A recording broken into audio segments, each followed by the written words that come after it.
you could not get out if you needed to go somewhere like the hospital, doctor's office, or what have you. The section of town I live in is E, which is Cypress Knoll. There's only one way in, that's East Hampton. There's only one way out, that's East Hampton onto Belterre. Now, East Hampton dead ends up by Highway 100. There's a vacant strip of land there that could be used as an exit only and turning right onto 100. That could be a one-way traffic exit only. That would give you the ability to exit that subdivision in the event of an emergency, blocking the East Hampton going toward Belterre. Some years ago, some folks decided that we should put a barrier up there to keep the people from Bunnell coming through East Hampton to go to Publix. That's when I moved into the subdivision in 2003 in January, and there was only 6 houses on my street. Today the street's full. There's no more vacant lots, as well as other streets in that subdivision. We've grown immensely as Palm Coast has grown. I guess my time is up. Please consider opening up East Hampton one way to Highway 100 with a right-hand turn. Thank you. For your comment. Are there any other speakers that would like to address City Council this morning? Please come forward. Yes, sir.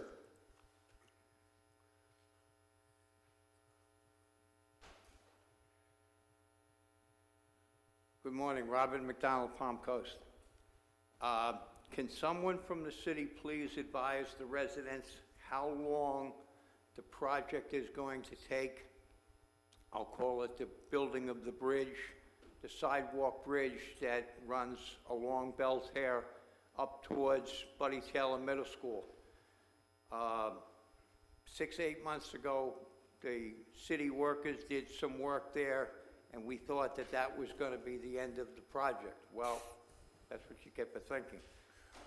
There's now a new project going on, and I'd like to know the cost factor behind it, and also how long we anticipate the project taking, because the problem is that because it's a sidewalk, people, especially children that go to that school that don't get bussed in or driven by their parents that walk to school, can't walk on the sidewalk, excuse me, because there's no more sidewalk to walk on.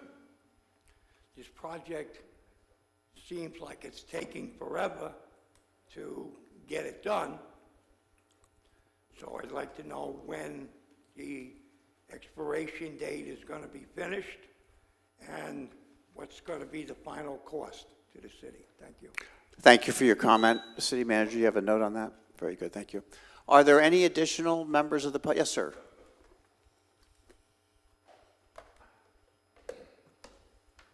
Good morning, Jason Howard, Palm Coast, 121 Cimarron. This is my second time speaking. I see that there's some fresh blood up here today, and welcome, and hopefully we start to have some good conversations. I'm here to discuss some sidewalk issues that Reverend Al here has been frontlining, and I've taken a lot of attention, and the reason I've taken some attention is because I live on Cimarron. I watch it on a daily basis, and I do understand in full the dangerous nature of the lack of sidewalk on this street. In the last week, I've almost been hit. I just drove by a woman wearing, fluorescents, just walking today, and that's ridiculous. I'm watching kids ride bikes in the yards on the side banks because people are doing 40 around a bend. I mean, it's getting insane. And I'm a pragmatist at heart. I'm a realist. Al's a little more idealistic on this issue, and I've been to a steering committee meeting now, and I understand that the amount of what it would take to do the 1.25 miles is somewhere in the neighborhood of $2 million. I do understand that sidewalks are probably 800th on your list, and we, after the exploration or the exploratory committee has spent somewhere in the neighborhood of $200,000 telling us what priority streets need sidewalks, we've come in 6th. And we are first without a school. We are 6th overall, I believe. Don't quote me on that. What I'm here for today is to try to find some common ground, because I have no belief that you're going to bring Cimarron $2 million. I can look at your budgets, I can look at the deficits, I can look at the realistic nature of this, and I can look at the things that are in front of me, and I can sit there and say, that's a pipe dream.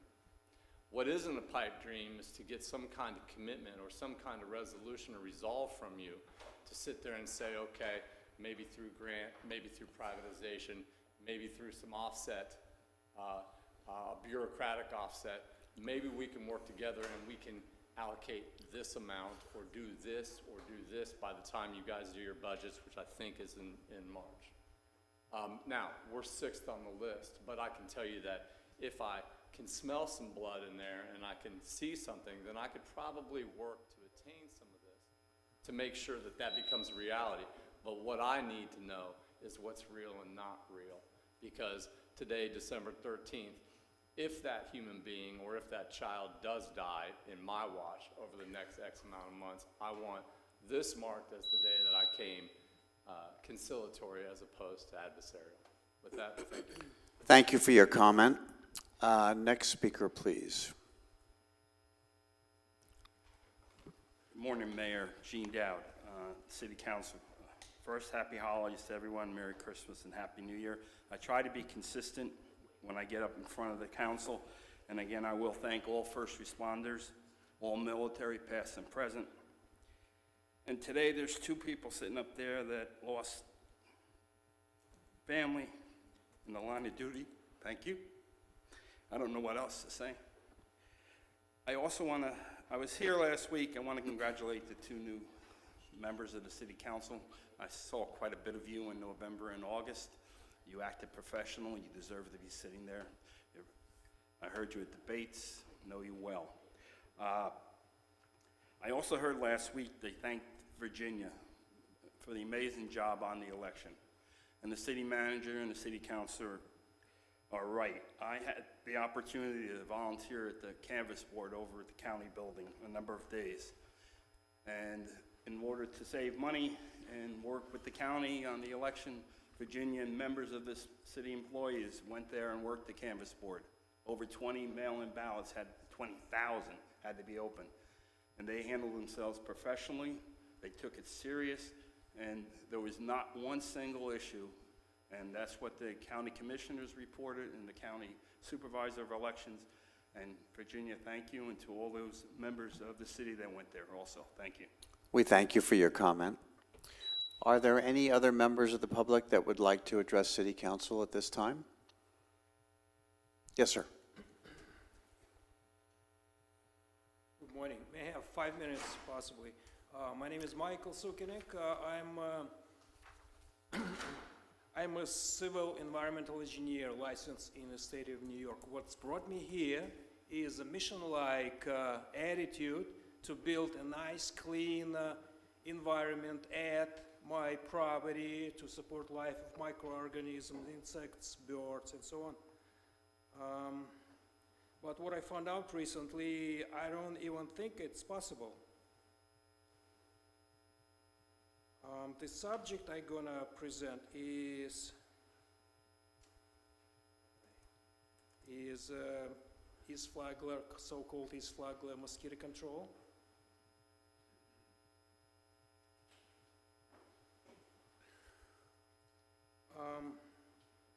Let's look at what is behind the East Flagler mosquito control. Periodically, tons of pesticides being dropped to the air from airplanes with the intent to kill mosquitoes. The question is it possible by these actions to kill just mosquitoes without killing or at least severely damaging all the other species, humans included? The answer to this question is based on whom you ask. From natural sciences viewpoint, such as environmental chemistry and biology, the answer is no, it is not possible. In nature, all is interconnected and built pretty much from the same biologic material. So poisoning the whole environment will harm all the species, not just one of them. But seems like from political science viewpoint, the answer is yes, we can poison the air, killing just mosquitoes, and disregard everything else. Let's look at the facts. Last Monday, I was working at my yard. A couple of native owl birds I occasionally see at the large oak tree at neighbor's yard. The birds were crying desperately. I looked up, and high in the sky I noticed multiple whitetails, and the planes leaving these tails. I called the city, and they told me it is East Flagler Mosquito Control. Since that time, the air becomes so polluted, especially during the nights, that I was waking up in the middle of night with a headache. I had to shut down windows and turn on the filtering unit at home. So now looks at mosquito can be controlled naturally. With the cooler weather, mosquito population was already reduced drastically. Certain trees like eucalyptus act as mosquito repellents. Certain predator species are dying on mosquitoes. Do we plant those trees and protect those wildlife? Will the speaker be able to kind of summarize and finish up the comments? that Yes, I you're- have just 1 minute or so. Well, your 3 minutes are expired now, but could you just kind of wrap it up for us? Basically, that's the problem. We bombing our environment. And we not even seems like understand what we're doing. We're killing the life. We're killing the birds. We poisoning the air. We're killing ourselves. So the question is, why we doing that? And then we finish it. Appreciate your comments. And I would ask communications to get with the speaker and put him in touch with the municipal government that's in charge of our counterpart for the mosquito control district. So you'll get that information from our communications director. Thank you for your comments. Thank you. Are there any additional speakers that would like to address City Council at this time? Seeing no one come forward, I will close public comment, and we will move forward on the agenda. We have no minutes, I guess, right? Nope. To our first presentation, and if council would read the presentation title into the record, please. Of course, Mayor. This is a master services agreement for the Parks and Recreation Master Plan, a resolution of the City Council of the City of Palm Coast, Florida, approving a master services agreement with Barry Dunn for the development of a comprehensive Parks and Recreation Master Plan, providing authorization to execute, providing for severability, providing for conflicts, providing for implementing actions, and providing for an effective date. Good morning, Ms. McDermott, and please proceed. Good morning, Mayor and Council. Brittany McDermott, Deputy Director of Parks and Recreation, and I am here to provide an update on Council Priority C2. This reads, as identify local recreation demands, i.e. aquatics, fields, senior services, etc., to balance the need of regional activity centers. I am specifically speaking to the second bullet point, which is prioritize projects on the Parks and Recreation Capital Improvement Plan. Just as a recap, under projected outcomes, we discussed that we would collaborate with Flagler County on a comprehensive county-wide recreation master plan to prioritize projects on the CIP. Ms. Johnston presented to City Council on September 6 on the interlocal agreement, which established a framework of how City of Palm Coast and Flagler County government would work together on this. It also did provide for a 50-50 cost share on securing a consultant to provide the Parks Master Plan. We put together a team called POP, which stands for Planning Out Play. Our mission is delivering the highest quality parks and recreation experiences for the entire Flagler County community through collaboration and comprehensive planning. Some of the steps we have taken, as I just mentioned, was establishing the interlocal agreement. From there, we selected a smaller committee from our larger team that was made up of 3 City of Palm Coast staff members and 2 Flagler County government staff members. We worked with the City of Palm Coast Finance Department, specifically the Purchasing and Contracts Division, to initiate an RFSQ process.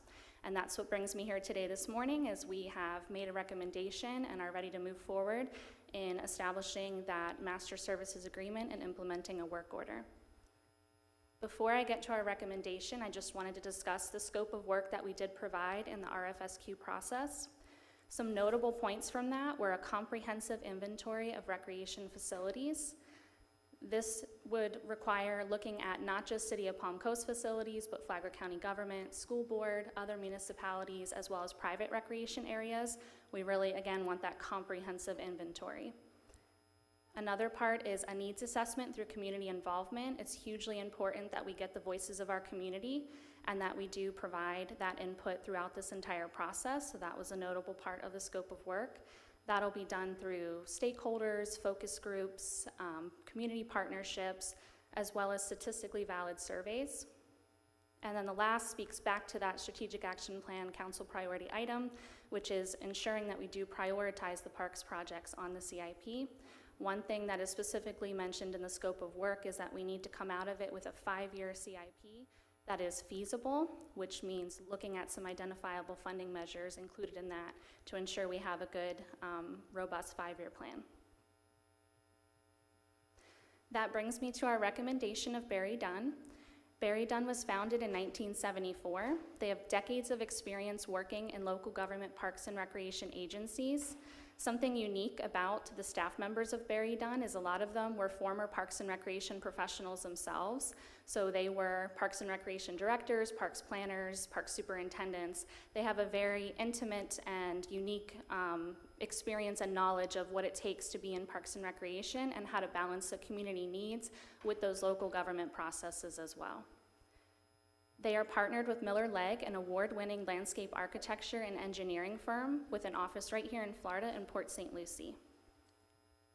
Looking at some of their similar projects, they had City of West Palm Beach, Florida, Martin County, Florida, and City of Parkland, Florida master plans.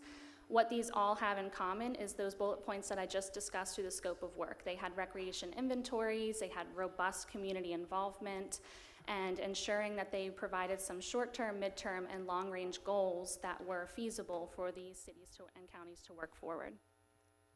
The City of Parkland, Florida had a unique aspect that they had an accelerated timeline, and Barry Dunn was able to get that accomplished. So that brings us into our next slide. For our timeline, this was the proposed timeline that Barry Dunn did submit with their bid. You can see they originally anticipated to wrap up in August of 2023. We have asked for a slightly accelerated timeline so that they can be completed in June of 2023. This better aligns with the city's budget and CIP process, and they've been more than willing to accommodate that. We've actually already started on phase 1 with data collection and analysis. We're starting to get some of the required documents together so that we are able to move forward with that accelerated timeline. The proposed fees that Barry Dunn provided, the cumulative total is within the budgeted amounts that City of Palm Coast and Flagler government were prepared for. So we are very comfortable with moving forward with that number as well. And with that, let's play. We're looking for council consideration of the master services agreement to consult with Barry Dunn for the Parks Master Plan. And I am available to answer any questions at this time. Thank you for your presentation. Just 2 things real quick, and then I invite council members to ask questions or comment. I'm not clear on the timeline. I saw your steps. Is there a timeline associated with each of those 5 developmental steps? Yes, so what we're looking for is a slightly accelerated timeline. We'd look to hopefully get this contract moving forward this month, And then come January, they would look to actually start with some of the stakeholder interviews. They would do some one-on-one interviews with council members as well. And then from there, the next step is to start providing for that community involvement and feedback. So they'd start meeting with focus groups and developing needs assessment questions. That would probably be sometime February and March. At that point, they would put the survey out. It would work similar to our national citizen survey process, where they would get direct mail to select households, but then they would also put it out on a website for public access for more of the community to be able to answer that survey as well. They would collect that results and then ultimately have a plan to present by June of 2023. So halfway through the calendar year, okay, that answers my question. And just secondly, so is part of the intent of this process to better incorporate and collaborate with the county on all of the Parks and Rec amenities that are available to residents throughout the county? In other words, we're sort of beyond the boundaries of the city at this point, but residents are enjoying these amenities regardless of where they lie geographically within the municipal boundaries. So we're bringing together that effort in a more efficient approach. And I assume, do we have a county, not a buy-in, but a county collaborative effort and initiative, if I may ask the city manager? I would say yes, and we have a great relationship going through this process and making sure that they had ample opportunity to provide input, and that also includes a financial investment. Thank you. City council members, comments, questions? You've asked the questions I was going to ask. I have a couple. With regards to the cost of the analysis, it appears that on one part of the presentation, the cost is $100,000, and then you have this number listed of $189,920. Yep. And I believe you said that it will be split with the county 50-50. So is this number that we're looking at what Palm Coast is responsible for, or is this the total? So this is the total that Barry Dunn has proposed. City of Palm Coast will be responsible for $100,000, and then Flagler County government the remaining. And then if there are any additional costs, it is meant to be a 50-50 cost share. But we are budgeted for $100,000. The interlocal agreement did establish if there were any additional fees that the City of Palm Coast would take those on. But this is a pretty robust budget that they've provided that they don't anticipate seeing increased cost. And in the contract that we receive from them, any type of agreement that we enter into with them, will there be a further breakdown of these numbers, because this is very high level? Yes. Okay. And then is their scope of work also going to include looking for grants in order to help pay for what we end up wanting to do with this analysis? Yes, definitely. Part of the scope of work is to identify potential funding measures, which could include grants. Is that the answer? Sorry, I have one more question. When we're looking at the current facilities that we have, is there going to be some type of cost-benefit analysis with regards to improving and continuing to do maintenance on some of these facilities versus what doing brand new facilities looks like long-term, so that we know what is it going to cost to continue to Band-Aid certain things versus providing the same services via a new facility? Yes, that is provided in the scope of work as well, that they would provide cost benefit as well as a level of service analysis for current facilities, and then identifying potential future facilities as well, and sort of balancing those out, and then ultimately providing that 5-year CIP that's feasible, and what can we move forward in with funding and everything considered. Okay, thank you. Does that answer your question? Yes. Good, thank you. Councilmember? I'd just like to add that I'm very pleased to see that the county and the city are partnering on this initiative, and I do believe that it'll be a great thing for the community and the people that live here in the city of Palm Coast. Good. We thank you for the presentation and look forward to your next follow-up, so thank you. Thank you. Thank you, Brittany.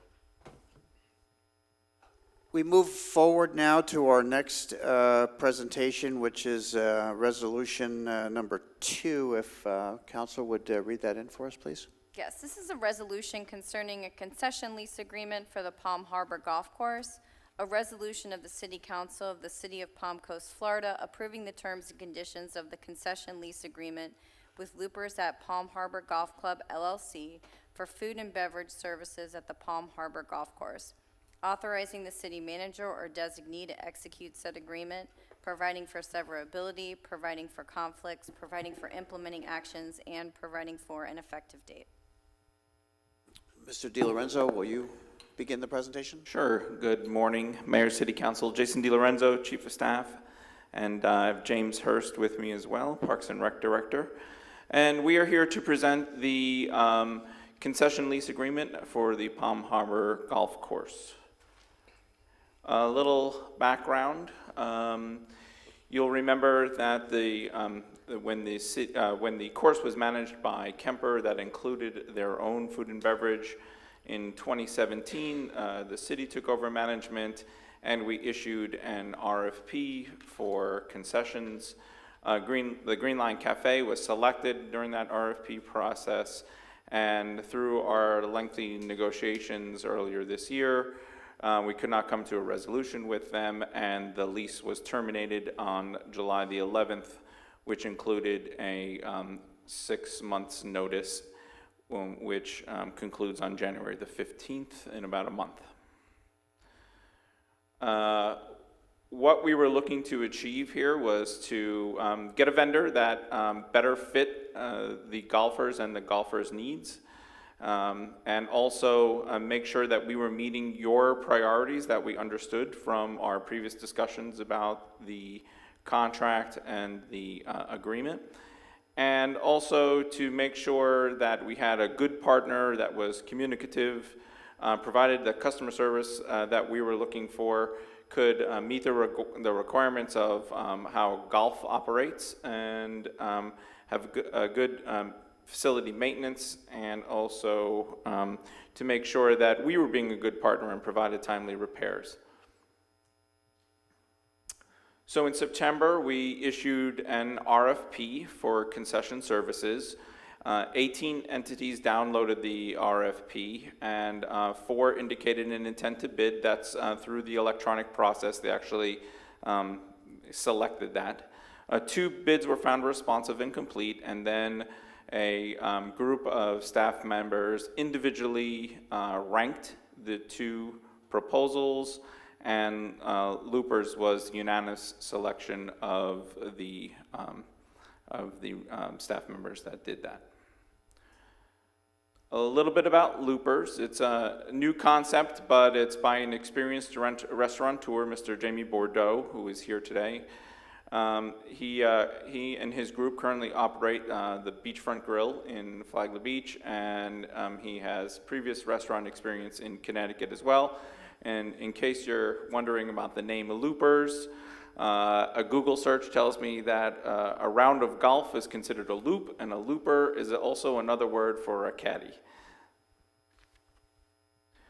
So the agreement itself is very much like you saw it last when we were here. $9 a square foot, or just under $18,000 annually. It includes a 3% annual increase. The tenant is responsible for electric, propane, telecom, and internet, and 50% of the utilities, city utilities.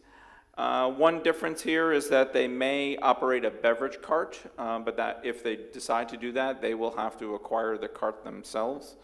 And this includes it's a 5-year term with 3 renewals. And one thing about the water and sewer is if in the future we're able to completely separate the water and sewer billing, this contract, the agreement, allows us to then bill for actual costs. So this is the situation we have now, but if in the future it changes and we can actually just charge them for actual costs of water and sewer, then we have that ability to do that. So those are the 2 differences from when you saw them previously. The previous agreement that we had worked on and that you saw City Council just had 2 renewals and not 3. And I'm here for any questions, James as well, and then also, if you're ready, we can introduce Mr. Bordeaux and his team. So I'd just like to take a moment to thank staff. I mean, this has been a long, grueling process, and I'm delighted to hear that the communication has been, responsive on both sides. This certainly, this agreement that you've described conforms to the direction that I had offered along with City Council so many months ago, and it gets us to that point. So with that, I do have one question. Yes, sir. Is there some work to be done during the transition period? Yes, sir. I should mention that at the business meeting, immediately following this, if you approve this, then James is going to go through a transition plan with you. He has a few slides on what the transition will look like. Okay, so this is a workshop, so I want to give City Council a chance to kind of ask these questions. I appreciate it'll be in the business meeting. What I'd like you to get to, and if you choose to do it during the business meeting, that's fine. I want to make sure that City Council is clear, staff is clear, and the applicant is clear on who is responsible for what, just to reinforce the good communications that we're starting off with, so that we have a very seamless transition, so that our golfers and the public in general can enjoy the services of the establishment at the earliest possible time. Yes, sir. So for the last several weeks, Loopers has been meeting on site with Mitch Lehman, our golf supervisor, and to discuss, what that's going to look like. And I believe last week they met with Monday morning. They met with our facilities folks as well to talk about what work we think we're going to need to do to prepare for them to take over. We have some maintenance work to do as well. Good. All right, with that, City Council members, questions, comments? I have no questions, Jason. I just want to congratulate you and staff for doing a great job. And I know that Jamie runs a great business out in Flagler Beach, and I know it's going to be a great business here in Palm Coast. And it's not going to cost our taxpayers like the previous agreement did. So thank you. Thanks, sir. Councilmember? Yes, thank you, and I'm looking forward to this. I think this is an awesome workout for what was a pretty contentious issue, and so I applaud you all as well, and I look forward to Loopers being at the golf course. I do have some questions, and I don't want to convolute the two meetings between this meeting and the business meeting, so if you plan on covering something in the business meeting that I ask, please let me know. But as far as this goes, I share the mayor's concerns with regards to the work that needs to be done before Loopers does take over and who will be responsible for that cost. And going on that, I think that it would be valuable for the public to understand what our break-even point is on this versus the previous situation that the city was in with the Green Lion. So if you have those numbers, even if it's very high level with regards to when we're going to be in the black, so to speak, that would be helpful. Okay, I can bring a chart back to you at the business meeting, but we are positive cash flow from year one. But I'll give you the specific dollar amount. I could let me just get it for you for the business meeting. I'll tell you the exact numbers. We have a spreadsheet on that. Sure, and I'll just save my questions for the business meeting.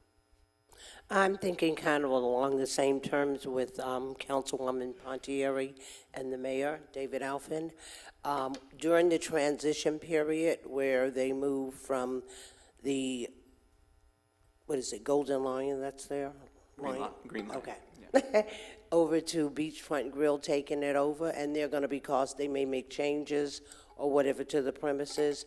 Again, I'm concerned about who will cover that cost so that it doesn't affect the taxpayers here in the city of Palm Coast. And also, I do believe that Beachfront Grill will be a great business to have there at Palm Harbor Golf Course. So I think maybe it would be helpful if I just did address some of that. So in facilities review of the building, we found a roof leak. So we need to address that. We're going to do that while the tenants are in transition. And we want to open up the flooring and see what the subfloor looks like and see if we need to make any improvements to the subfloor. Some flooring in the dining room needs to be replaced because of the roof leak.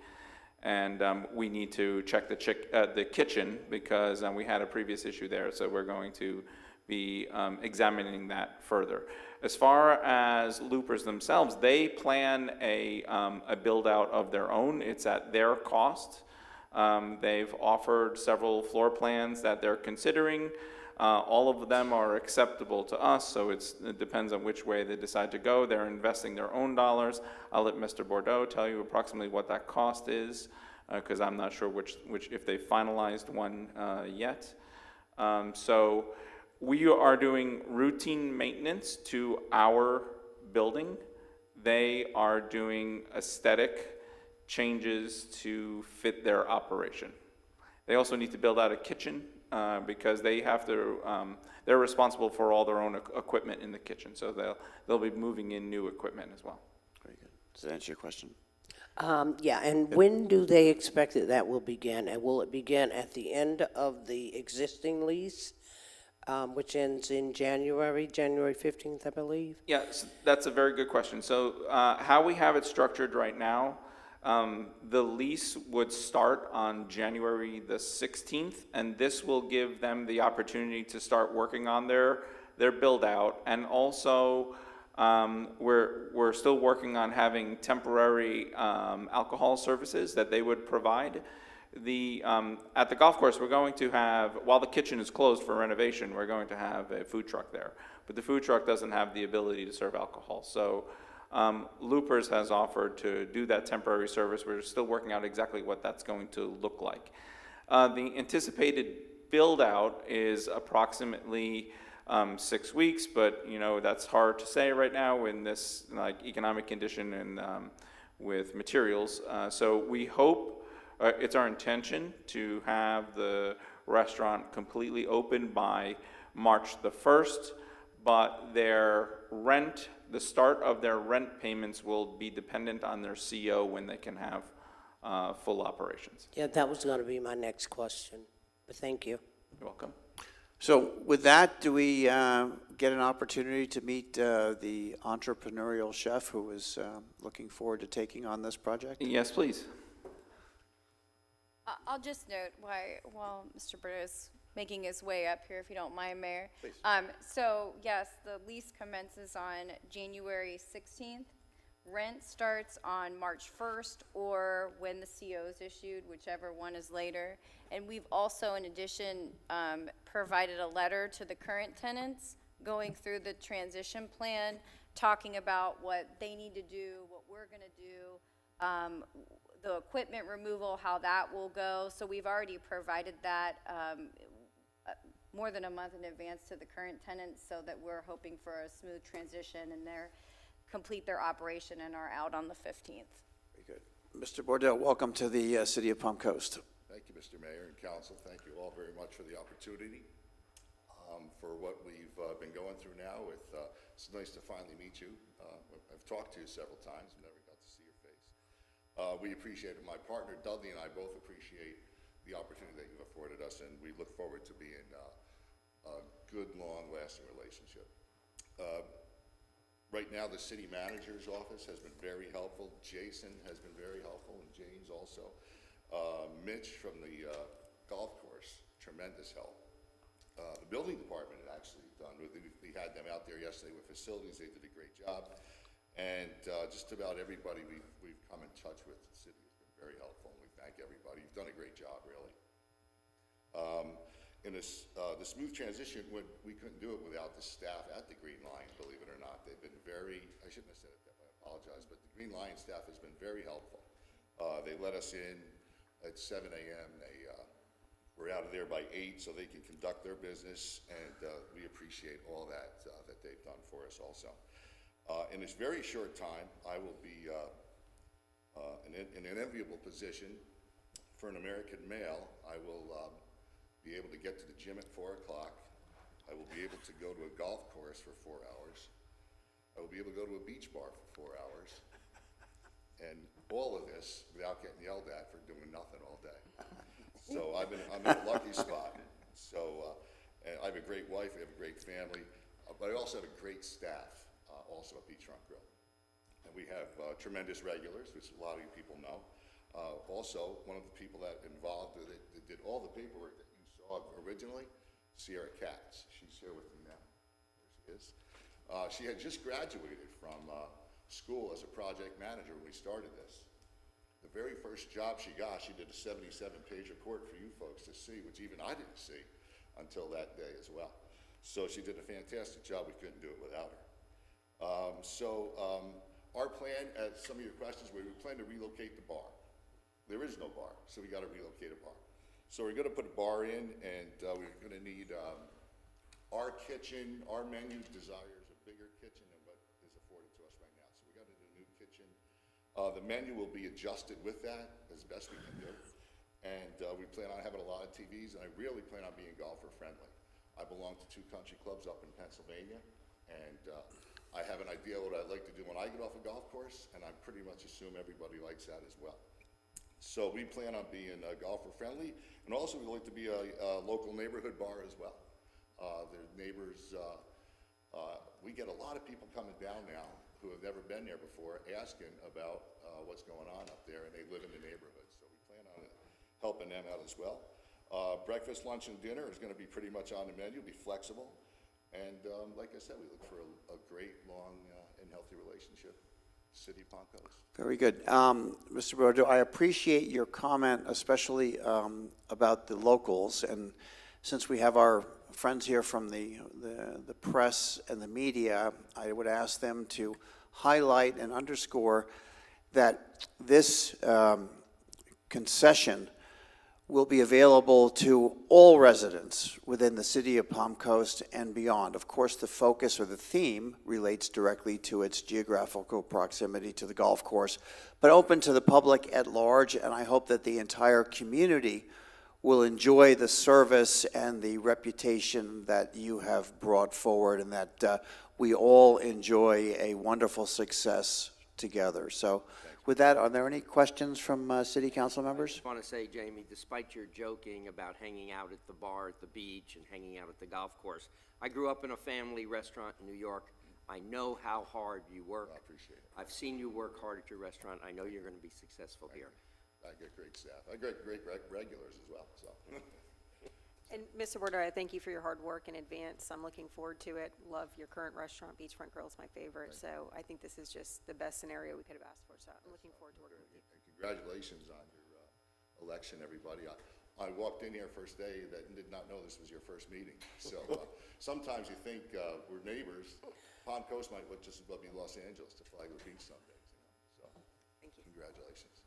I was just curious, what would your hours be? Because I know a lot of the golf courses, they close after a certain early hour. Will you be open later? It's a great question. You know what, I'll tell you, it's funny, is that you would think that the Beachfront Grill would be open all night, especially because of where its location around the ocean and everything. And Finn's and all the bars up the street are open till 2 in the morning. We close at 9. We're flexible. So we will stay open as long as there's people there. Obviously, we're in business. Okay. The Pittsburgh Steelers have come to my bar. I'm a Dallas Cowboys fan, but I'm a businessman. So we'll stay as long as people want to come to the bar. If the neighborhood's coming in, we will stay late for them. That's not a problem. But I think we got to be out of there by 10 o'clock, I think. The lease Believe says, that's it. Somewhere like that, because of the noise ordinance and stuff like that, which we're agreeable to. Okay, well, I'd like to wish you all the best, you and your staff at Beachfront Grill, and I'll be looking forward to coming in. Appreciate it. And Thank you. my compliments for utilizing the resource of our next generation to help prepare your business plan, and looking forward to the future. Bringing a youthful element to our city of Palm Coast is something that we very much desire, so thank you for considering that in your planning. Thank you, Mayor. Appreciate it. Very good, thank you. A pleasure. With that, we'll move on to our third resolution. If council would read that in for us, please. This is a resolution concerning the Community Development Block Grant Consolidated Annual Performance and Evaluation Report for fiscal year 2021-2022. A resolution of the City Council of the City of Palm Coast, Florida, approving the Community Development Block Grant Program for fiscal year 2021-2022, Consolidated Annual Performance and Evaluation Report, authorizing the city manager or designee to execute the necessary documents, providing for severability, providing for conflicts, providing for implementing actions, and an effective date. Thank you, Counselor. Mr. Papa, would you present, please? Yes, sir. Thank you. Good morning, Mayor, members of City Council. I'm Jose Papa with the Community Development Department.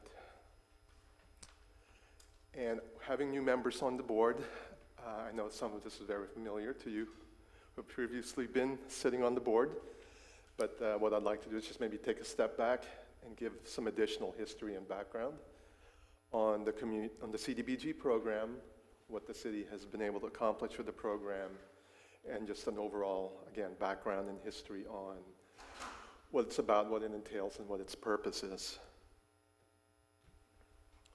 So let me start that the CDBG program was started in 1974, and it's there to provide funding for community development. What happens is that annually, HUD, Housing and Urban Development, federal government, allocates to the city a block of funds, typically between $450,000 to $500,000. And those funds are to be used for CDBG eligible activities.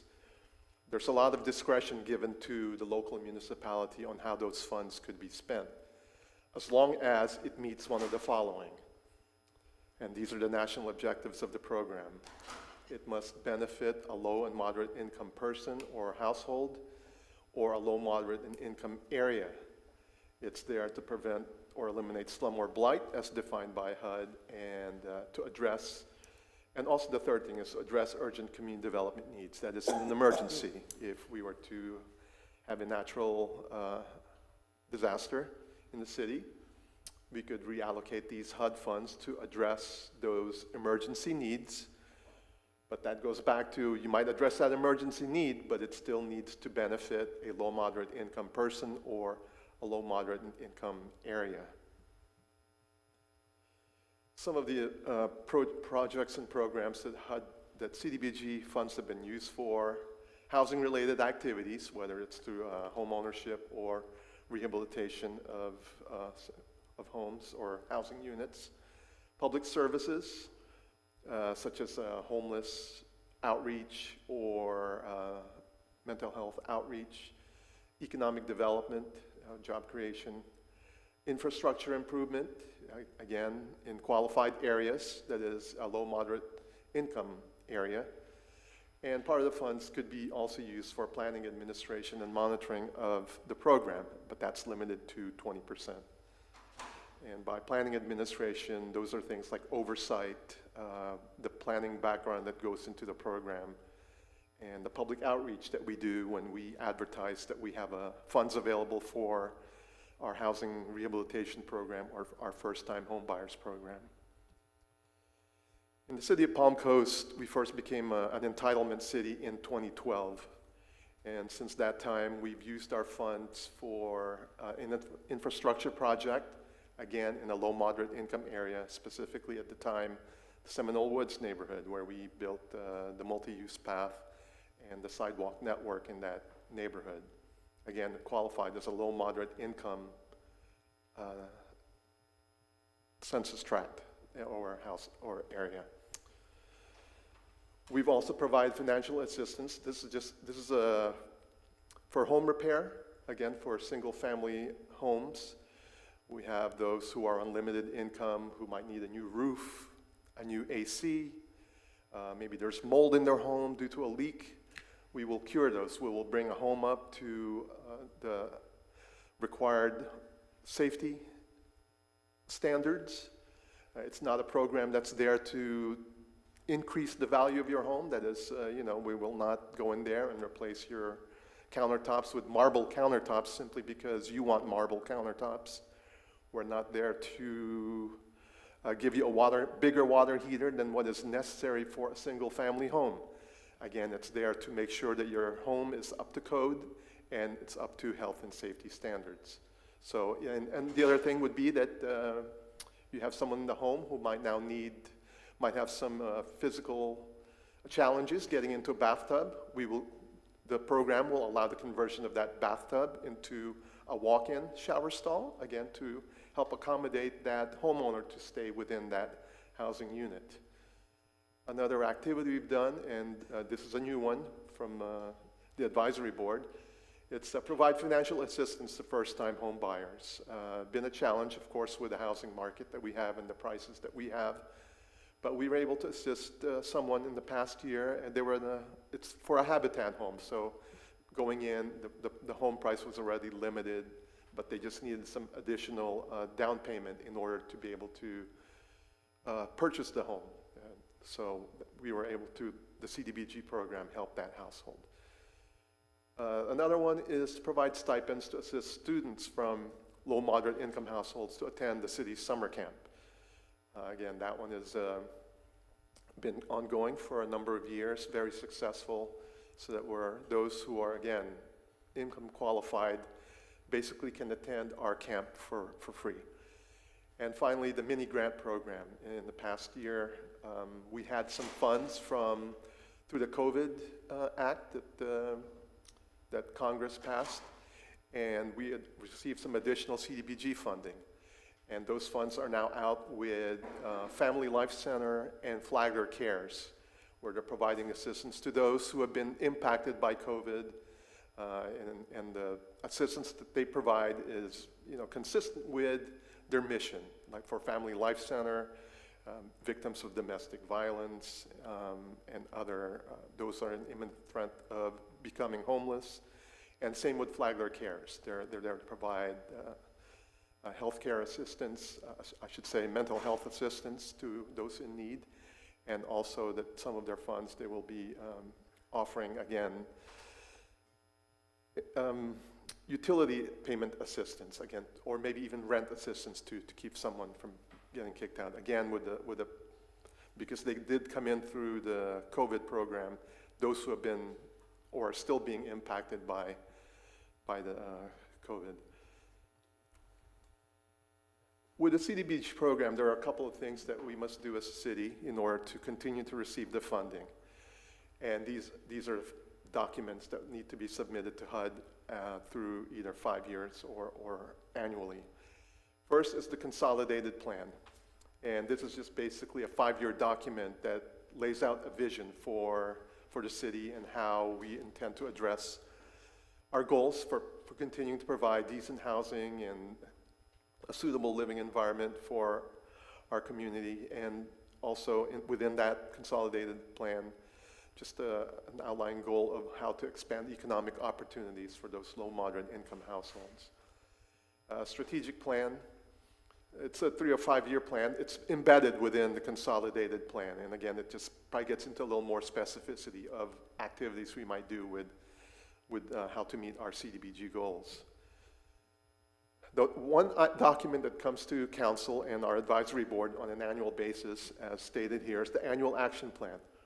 And this is where the rubber hits the road, as we say, because this 1 year plan actually outlines the activities that we're going to do in the upcoming year using CDBG funds. So this is where we identify that, okay, we have an ongoing housing rehabilitation program. Let's say we get $500,000 allocation for the fiscal year. This is where we say, well, we're going to spend $300,000 of that on our housing rehab program. And then we can identify other things, again, like the summer camp program. We say that we're going to spend $35,000-$40,000, and we also are able to recover some of our administrative costs, and so that would come out of that pot of funds that was allocated to the city in the beginning of the year. So the way the process works is that staff usually just does a first cut on it based on historic approvals from the board and from the advisory board. We present that to the advisory board, the Citizens Advisory Task Force, and they make a recommendation which eventually comes to this body, City Council, and you make the final decision on how the allocation is distributed. Again, meeting all of HUD rules about limits on what you can spend for any particular activity. Other documents, assessment of fair housing, which we completed in March of last year. That's done about every 5 years in advance of that consolidated action plan, which I failed to mention was also adopted just in this past year by the previous council. The other document, and really the reason why we're here today, is for the Comprehensive Annual Performance and Evaluation Report. This is just basically the end-of-year report. This is where we make a statement to HUD about what we've done in the past year, what we've accomplished, the amount of funds that we used, what we used it on, and how we're doing with meeting our objectives and goals within that 5-year plan. So, as an annual report, the period that it covers is our fiscal year. So this annual report will cover the period from October 1st of 2021 to September 30, 2022. Again, its purpose is to describe the activities that we've completed or undertaken during this time period. And the report also provides an update on city's progress in implementing CDBG programs.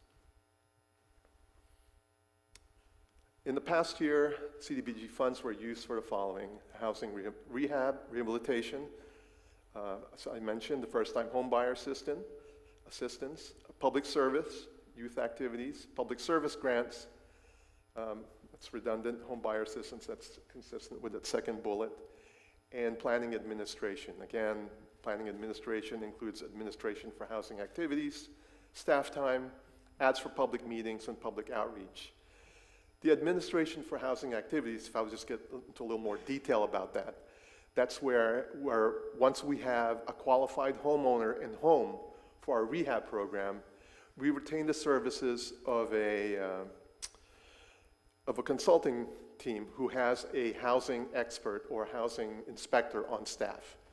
And what the housing inspector does is they're very knowledgeable in the CDBG rules and programs, so they know what work will qualify for CDBG funding. They go into a home, they create a scope of work, and the scope of work would include things like you need a new roof. That roof has been breached. You will need to replace maybe the trusses on that roof. They will look in the kitchen. The cabinets are falling off the wall. There's mold behind the wall. Those things will qualify and will need to be remediated. So that's their job. That's one that we retain a housing consultant to complete for the city. And then, of course, during the course of work, as the contractors are doing the repair, in addition to city building inspectors looking at it, our consultant is there overseeing to make sure that the work is being completed as stated in the scope of service that we've signed with the contractor and with the homeowner. So that's just a little more detail about what that administration for housing activities is. So this is where we list our accomplishments. For the housing rehab program, we completed 20 homes with an expenditure of $571,535. Again, we assisted one new homeowner through the first-time home buyer program for an expenditure of $10,000. For public service, youth activities, that's summer camp and other rec activities, we were able to assist 62 students to attend some or all of summer camp for a total of $25,000. And again, the grant administration monitoring of this, which again includes the administration of the housing activities, staff time, our ads for public meetings, public outreach, and that's for a total of $81,000. So overall, this just sums up all the activities we were able to complete.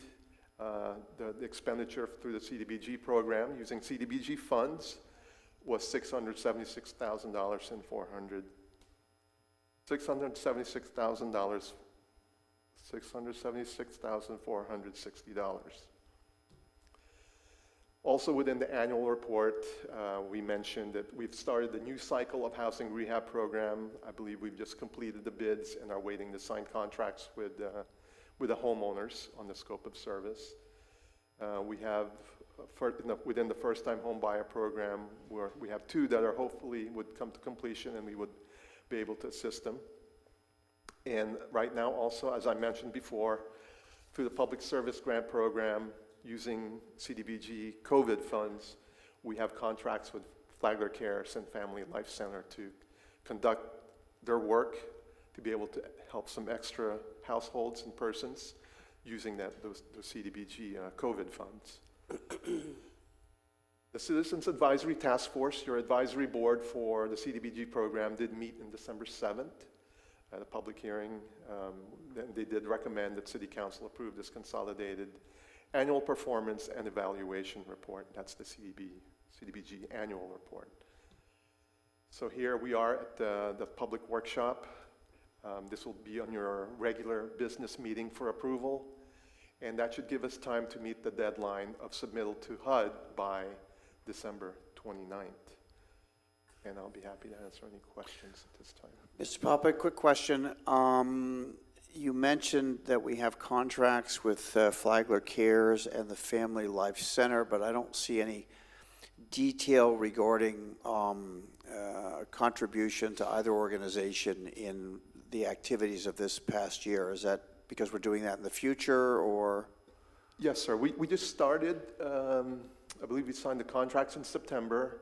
So they're in the first quarter of doing, so any accomplishments that they might have, we will report in next year's CAPER. Very good. And the Citizens Advisory Task Force are made up of volunteers that sit and review all of this information and make a recommendation? Yes, sir. And how many members on that force? It can float. The stable population for that board are the 7 members of the planning board, city's planning board. The other half of that board are composed of members from the Flagler County Affordable Housing Advisory, the AHAC. Advisory Committee. Advisory Committee, thank you. But those members who are also residents of Palm Coast. Right. So yes, there are 2, but they sit together as to form the Citizens Advisory Task Force. And I make note of it because I'm the former chair of both of those committees in the past, so we've worked together. But the reason I bring it up is that I would extend an invitation to any eligible volunteers that would like to participate in this process. I mean, this is extremely important. Hopefully, the magnitude of the funding will increase as we move forward into the future, but the allocation of the funding is really decided by the groups that volunteer for these committees. So I would hope that you'll have lots of people wanting to participate. So with that, I would ask, are there questions from City Council members? No questions from me, but I do echo the mayor's sentiment. Thank you. I have a few questions, and I think that this program is vital, and I appreciate the work that you're doing to further it. I think that we should take the best advantage of the funds, considering it is HUD funding. So I do have some questions regarding the funding itself. It looks like the really high-level figure of $81,000 is generally for staff. Can we see a further breakdown of that? We can, and I would have to get you the details. Because, I mean, if $10,000 can help a first-time home buyer, it seems to me that every penny is important. So I would like to see a further breakdown of what's being Yes, spent ma'am, on that. we can break that down for you. And then specifically for our aging population with aging homes, are we doing something to specifically reach out to that population, being that they may not be tech savvy, may not be on social media, something that we're specifically doing to reach out to those folks because their homes are deteriorating? And in that vein, is there a breakdown of the age groups that we are assisting with regards to home rehabilitation to make sure that we are focusing monies in specifically to that population? There are actually a lot of questions and answers within that statement, so I'll try to do my best with this. The way our program is set up, it's a first qualified, first served program. And that's just by HUD's rules. That is, you come in as a household. We don't give preference points if you're elderly or disabled. That's just the way that the program is set up. And by HUD rules, we cannot, unless we create a specific program that says this is specifically just for the elderly. And that's not been the case in the past. So that's the first thing. The other part of it is that I will do a test that looking at the demographics which are part of the report, that when we seek reimbursement. We include the demographics of who we've served. A majority, if not a significant majority, are for households over 65. And I will tell you that a lot of them are single-person households also. That doesn't mean we don't serve or haven't been able to have households that were more than one person, but I will just let you know that a lot of them are single-family households, elderly. So I think we are getting that. A recommendation that did come from the Citizens Advisory Task Force in the past year is that the thinking that a lot of our elderly households, like you mentioned, are not tech savvy and still might rely on, let's say, a paper utility bill. And so we will work with our utilities and communications that we provide the information on our housing programs within the newsletter that's also sent out through the utility bill, so that they may be able to have this information. Another part of that is that the county has sort of a parallel program to CDBG, and that's called the SHIP program. We refer clients, potential clients, to each other, because we have limited funds, they have limited funds, and we just want to make sure that no funds go unspent. So when they do get the client, one thing that they'll do is they'll also refer them to us, so that to see if we have any funds. If they've tapped out their funds, they'll send them to us to see if we have anything available, and we'll do the same thing. And since their SHIP program is housed within their social service department, or I think it's called Human Services now, when they get that call, then obviously, you know, if it's, we're able to cover a lot of the county. Those who call into Human Services looking for help with either, and now we only offer housing rehab or home ownership. We're not able to assist in any way with rental assistance. But if there's someone who might qualify for CDBG assistance, they do get referred to us too. So we get calls directly to us and through references from the county, also through their Human Services Department. My last question, it looks like the grant was less than the expenditures, if I'm reading it correctly. Where did those extra monies come Sure, from? yes, ma'am. Part of it too is that, you know, sometimes there's carryover from previous years, so there's a portion of that. But the other thing is that within the housing rehab program, we have a clawback clause. The amount of assistance you get sits as a quiet lien on your property. Let's say you got $50,000 in assistance for home repair. There's going to be a lien as part of this program on your home. And that lien is there so that if you sell it within the first 5 years, the program, not the city, the program, the funds go back to the program, is able to recover that $50,000 so that we can redistribute it again as part of the program. The forgiveness starts with year 6. After you complete year 6, 20% of it's forgiven. By the time year 10 comes, that's 100% forgiven. And so if you stay in the house for 10 years, the lien goes away.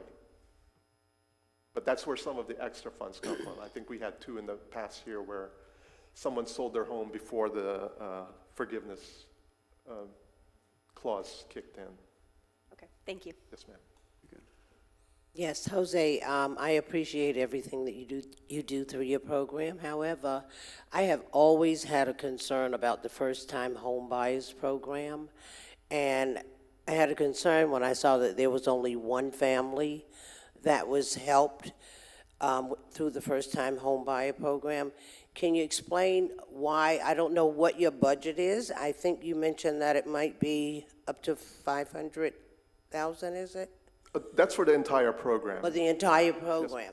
So how much of that is allotted to the first-time home buyer program? Sure. The amount allotted by through advisement of the advisory board, again, was $100,000. So we had $100,000 available to assist. Yeah, 100,000. Yes, ma'am. Any first-time home buyers. And within the activity itself, there is a limit of up to $35,000 per home. That is, we will not, The program does not buy a mortgage for a first-time home buyer. It is there to assist with either down payment or closing costs. So any home buyer would still need to go out and get their own mortgage. They'd still probably need to have a certain amount of, with housing costs, they would probably still need to have a certain amount of funds available for down payment or for closing costs. What we'll do is supplement sort of that gap of, I can get into this home, like with the Habitat home that we were able to assist. They were, of course, they got their mortgage, I believe, through Habitat, and then they received some assistance from the county, but then there was also a cap on what the county SHIP program can provide as assistance. So there was still that gap, and that's where the $10,000 from the CDBG program kicked in. I'm also familiar with the SHIP program. So I know that they give an annual budget of, I think this year was a little bit over $1 million for the SHIP program through the mid-housing program.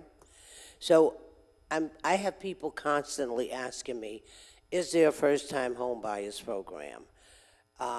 And with the market being the way that it is right now, there are so many people in this community that have a difficulty purchasing homes. So they are looking for these programs to be available to them and also to work for them.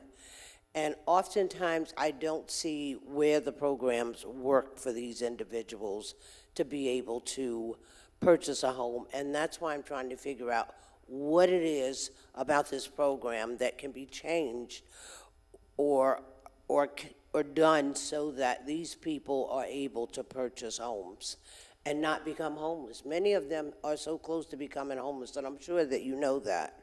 And I also deal with a lot of homeless veterans, and my concern is that these veterans, these military families, should not have to become homeless. So I feel the need that we as a community, we need to figure out ways that the criteria that needs to be met for housing in this community, we need to figure out a criteria that's going to work for these people that would like affordable homes that they can move in and have for their family. I appreciate that, Councilwoman. One of the things, the conversation is constant and consistent with our advisory task force. If I was to put any limitations on it, again, one thing is that we receive $500,000 for the entire program. There are other activities that we fund with it, and actually with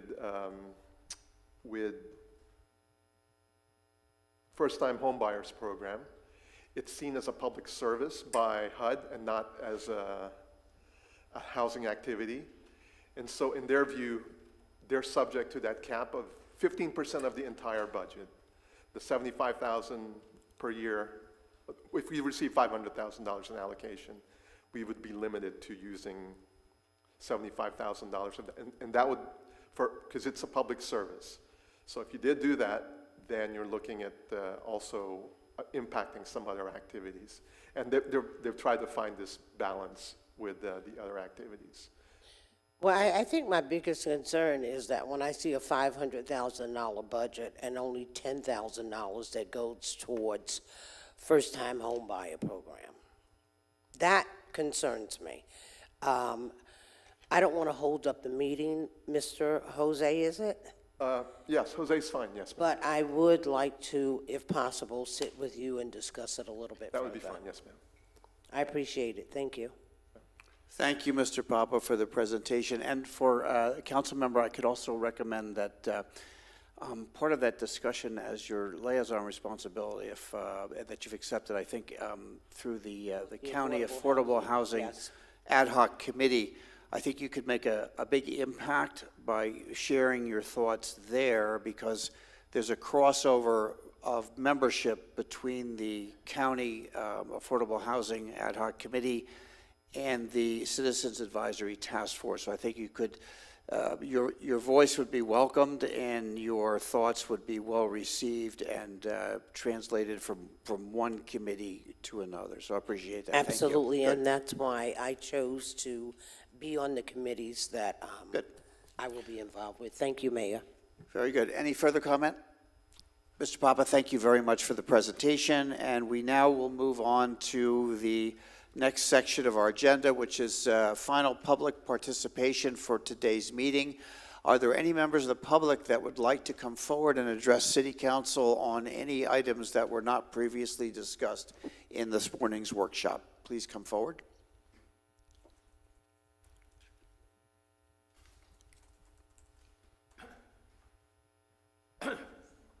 Robert McDonald, Palm Coast. During the presentation for the transition between the Green Lion and the new restaurant, part of the expenses was that the city was still going to incur 50% of the water bill.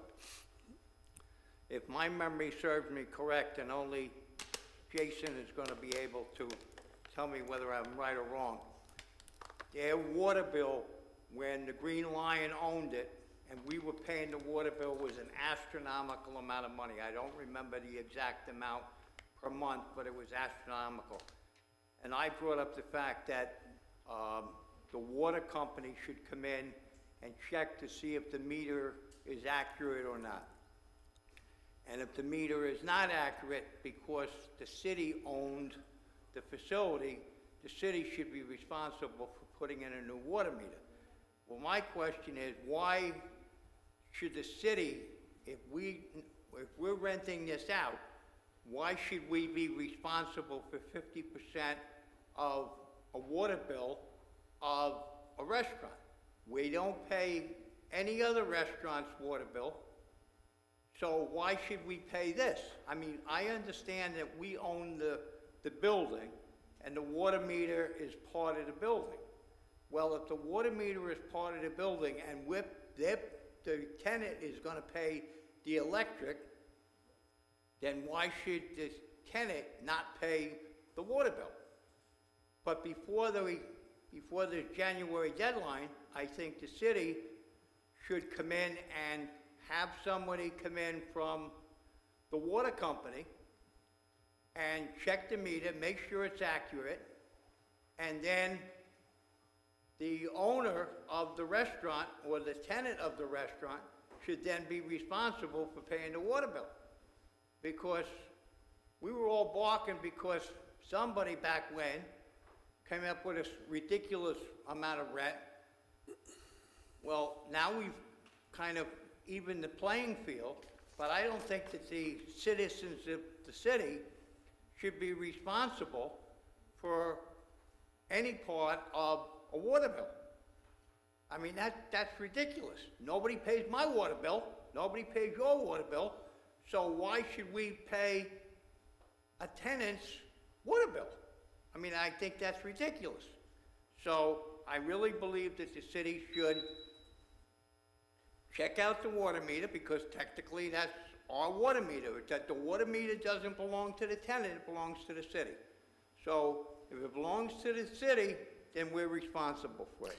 Thank you for your comment. And Mr. Di Lorenzo, you have a note to follow up on that. Thank you. Are there any other, yes, ma'am?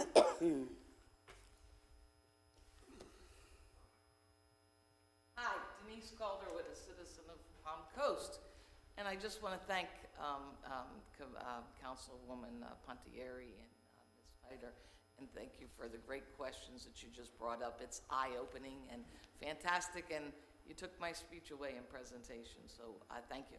It's a first to have great questions and great, put those kinds of questions to the staff, because for 20 years I've been coming to these meetings and hearing the same thing, that we're a new city and we have to get ourselves acclimated, we have to get our goals straight and our vision straight, but we never put, pen to paper in action.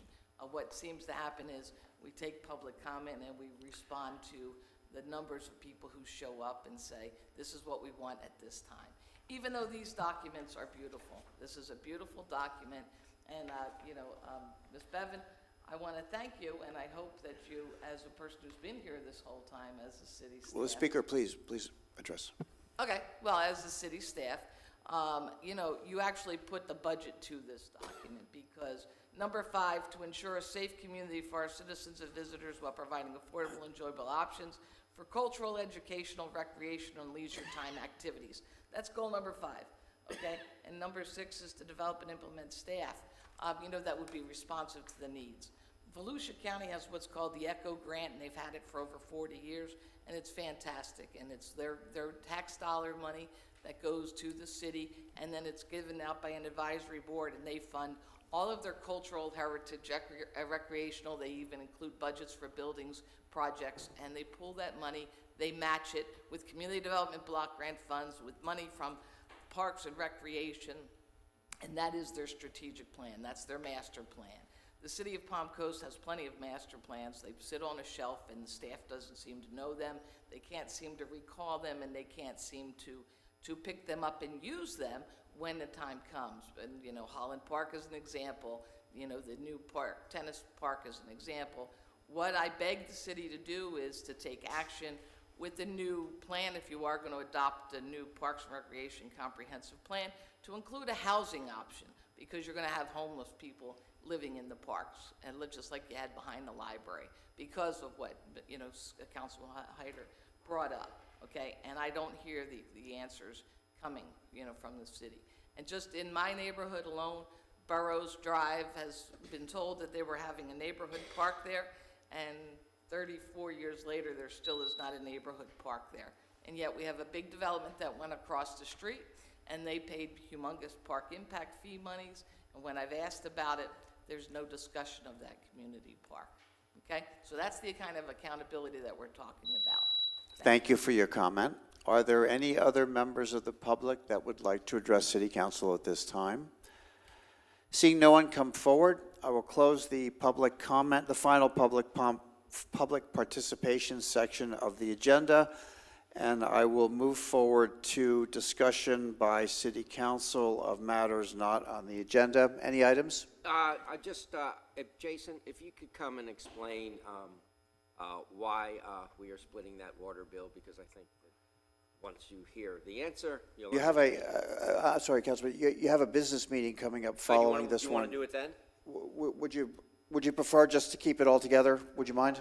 I just thought he could, in a few sentences, just answer his question. I leave it to you. Yeah. Yeah, either way, I was going to address it at the business meeting, but all right. So we've done several things that Mr. McDonald has pointed out. We are actually, there's a single meter at the clubhouse now, but it serves the clubhouse building, it serves the ice machine and water machine, and it serves the rowing club, who washes down their skulls every day after use. We're splitting that into 3 separate meters, and the building will be on its own meter. The water and ice will be on its own meter, and the rowing club will be on its own meter. One thing that we need to consider for the building itself, and we did have it looked at, we would have had to replumb the whole building, but we have 54,000 golfers coming through that clubhouse that are using the bathroom. Right? And there's no way to determine when you're using the bathroom for restaurant use or you're using the bathroom for golf use. So there is definitely a portion of the water that is our responsibility. Great, thank you. Welcome. Very good. That's all I had. I just Council didn't members? want him to have to wait. Okay, council members? I'm going to say this over the next few meetings, just because I do think it's important. When our citizens come up and speak to us, I know a lot of you feel like you go home, you're not listened to. That's been a sentiment that's been echoed. I would urge everybody to fill out a comment card.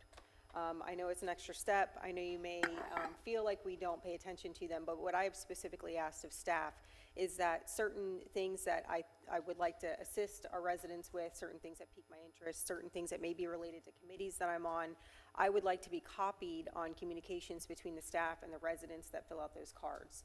So I'll continue to say it at the end of the meetings, if you don't mind, Mayor, just to urge citizens who may not be present now or in the next meeting or the next meeting, please fill out comment cards, and then I will relay to city staff. being copied on some of those issues so that I can assist. So I would, again, just urge, please fill out the comment cards. Don't just come up to the podium. And just for sunshine purposes, so whatever you're copied on, city council as a whole will be copied on as well, so we'll all be, up to speed. So thank you for your comment. Council member? Yes, I'd like to just say that I am new here to the council, and I am looking forward to working with each and every one of our staff here at the City of Palm Coast. I've met several of you, and I am looking forward to working with you as we move forward. Thank you. Just as a final note, we've talked about several volunteer opportunities today, and the city will broadcast a information and a request for volunteers to serve on two committees which are important to the city. One of them is the Citizens Advisory Committee, which is a recommending committee to our transportation planning organization. We've had a gentleman retire from the committee, so we are looking and will publish an announcement searching for a new member or new members. And also, number two, we are searching for additional members for the BPAC committee, which is the Bicycle Pedestrian Advisory Committee. Mr. Papa, I don't know if you're still in the room. Did I get that correctly? Good enough. So anyway, the opportunity for members of the community to volunteer and assist the city is available, and I reach out to all of our residents to please step forward and find out about it and pay attention to our Palm Coast Connect, where I'm sure the information will be available, and step up and become a part of all that we do. So I thank you for that. And with that, I would ask the city attorney, are there any final comments for today? I have nothing. I would ask the city manager, are there some final comments for today? I'll reserve my comments for the business meeting, if that's okay, Mayor. Very good, thank you. Then with that, I would ask for a motion to, I have a motion to adjourn the workshop. Is there a second? Second. All in favor, please signify by saying aye. Aye, we are adjourned, and we will move. Let me ask City Council, do you need a break for a minute before we move to our business meeting? I'm good. Everybody okay, staff? Okay, then we'll move right into our, the workshop is now adjourned, and now I will, adjourned?